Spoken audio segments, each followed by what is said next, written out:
The knock didn't startle me. It rarely does when you already know who's on the other side. Some knocks are polite. Others carry need. This one was uneven, too quick, too heavy, followed by a pause that felt planned. I waited before opening the door. When I did, my son stood there. Ryan looked older than I remembered. Not wiser, just worn. His wife, Brooke, stood half a step ahead of him, her smile fixed, her eyes already moving past me. "We heard you finally settled somewhere," Ryan said. "We thought maybe. It's time to talk." Talk. 6 months ago, silence had answered everything for them. They stepped inside without waiting. Brooke's heels slowed as soon as she crossed the threshold. Ryan stopped completely. Whatever confidence they brought with them slipped away. They had expected something else. I didn't rush to fill the quiet. For once, it wasn't mine to manage. "My name is Lori. I'm 71 years old. And for most of my life, I made myself easy to overlook. I was dependable. Predictable. The woman who remembered what mattered so others didn't have to. I didn't take up much space. I made life smoother for everyone else. When my husband, Robert, died suddenly, the house felt too large and too quiet. Grief didn't arrive loudly. It settled in slowly. At first, Ryan and Brooke were present. They visited. They brought food. They told me I wouldn't be alone, that family shows up when it matters. But grief becomes inconvenient once it lasts too long. Their visits shortened.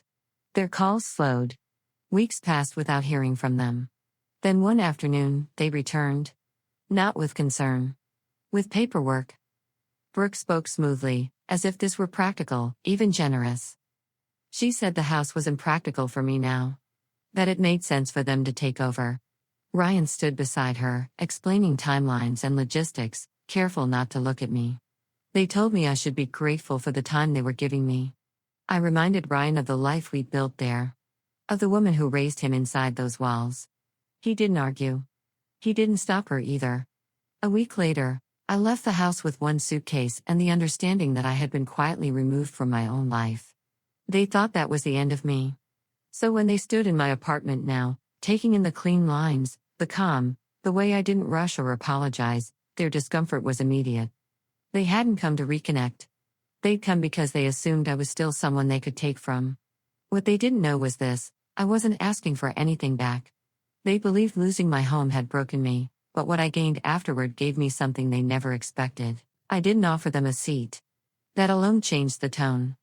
Brooke drifted toward the window, pretending to admire the view. Ryan lingered near the door, unsure whether he was staying or already leaving. Neither spoke.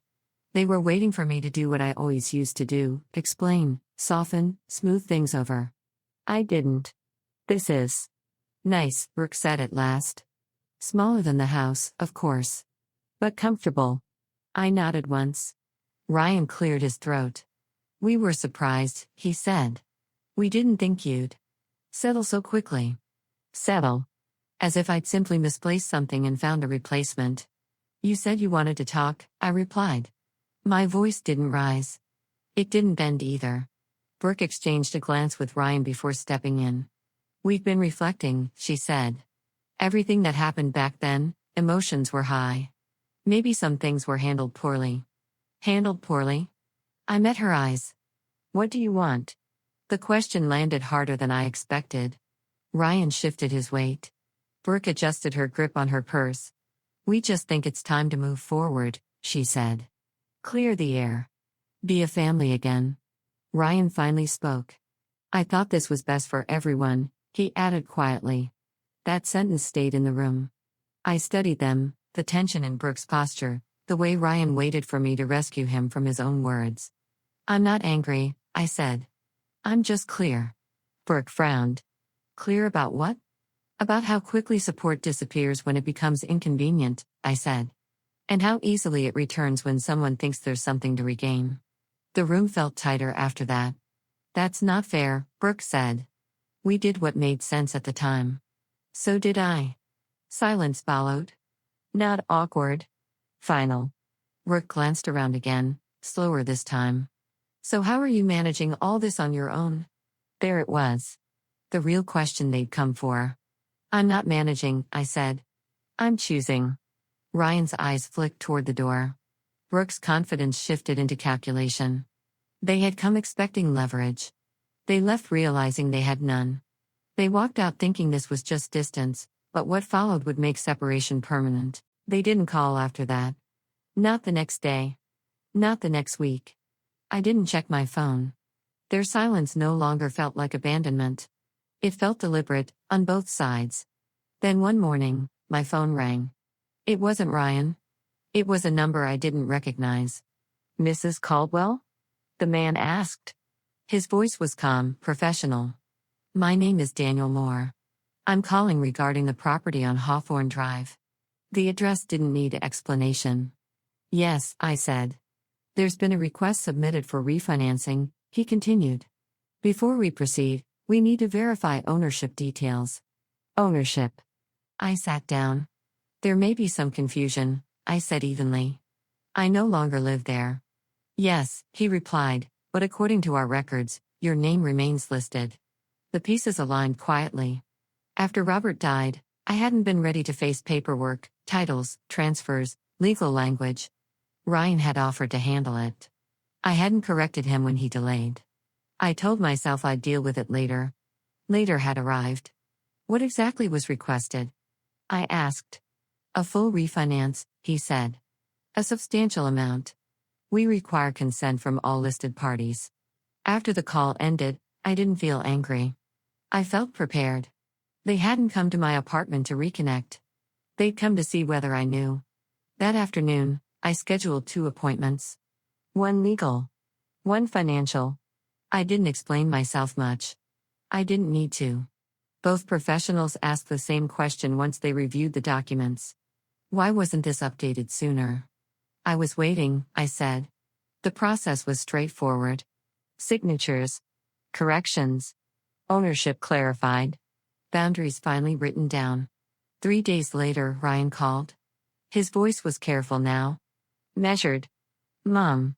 Did you change something?" "Yes." The silence on the line told me everything.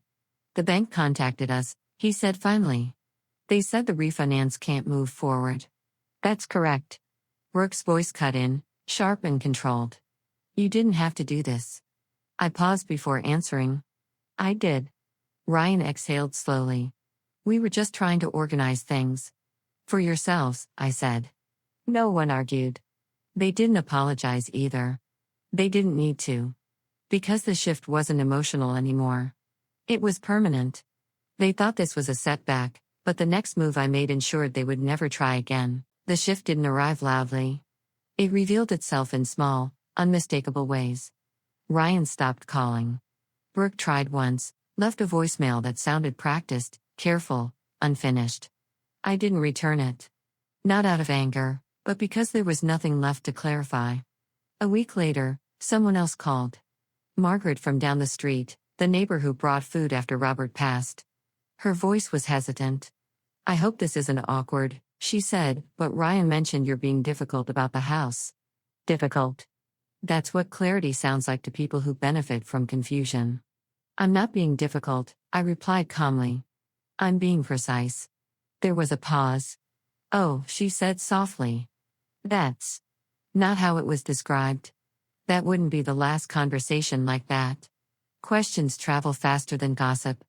Church friends. Old neighbors.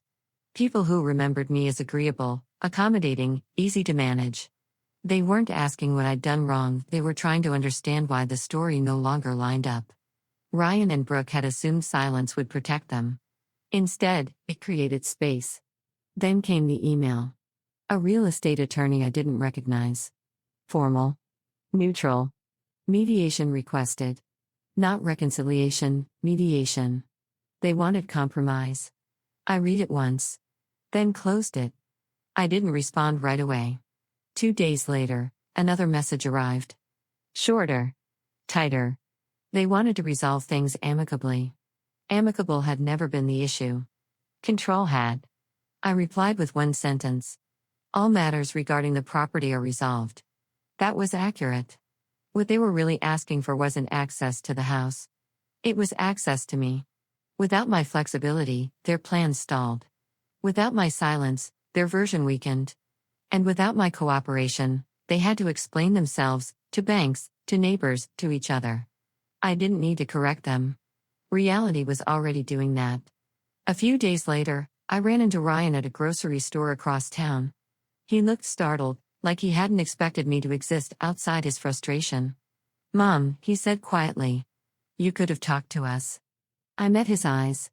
Steady. Unapologetic. "You could have listened." He nodded once. And walked away.